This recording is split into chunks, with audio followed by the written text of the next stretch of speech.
Hathaway. There's already Oscar talk about an Oscar nomination performance for her in Les Mis. Yeah, Hollywood insider Gino sat down with her and finds out how the role she played is actually sort of part of family tradition.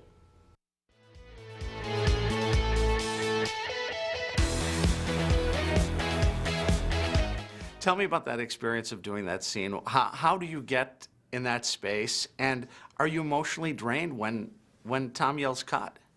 Yes, yes. I prepped that song so much. I mean, in some ways for years. When hope was high and life worth living.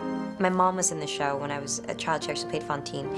And so I've had such a deep connection to the material for so long. And so then when I got cast, I was like, oh my gosh, I can make it my own. And literally from the second I was cast, I started thinking about, well, what is I dream to dream? Who is she? How am I going to do this? So I prepped it so much vocally, emotionally, doing research, everything. And then on the day, I was able to just let it all go and really fall into this. I mean, that was the part I wasn't expecting, was I fell into this really, really deep negative pit where she was at. And it hurt. It didn't feel nice. It didn't feel triumphant. It didn't feel like, oh, whew, that's over. Ah, yes, the virtuous Fantine, who keeps herself so pure and clean. You'd be the cause, I had no doubt, of any trouble hereabout. You play a virgin in the light, but need no urging in the night. She's been laughing at you while she's having a mess. She's nothing but trouble again and again. I just kind of connected with her pain, and I stayed there for the rest of the shooting. Right, my girl. On your way. Monsieur le Maire! Monsieur le Maire! Monsieur le Maire! Monsieur le Maire! Hey, hey!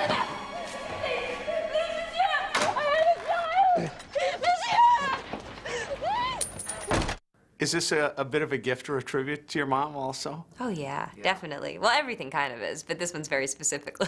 What did she say when you told her? Oh, she was overjoyed. I mean, I was saying, my parents, I don't think I've ever, the only day that I think I saw them so happy was my wedding day. I mean, it just was so meaningful to them, because they had their own journey with Les Mis. And then, you know, it was such a big deal for my family when my mother was in it.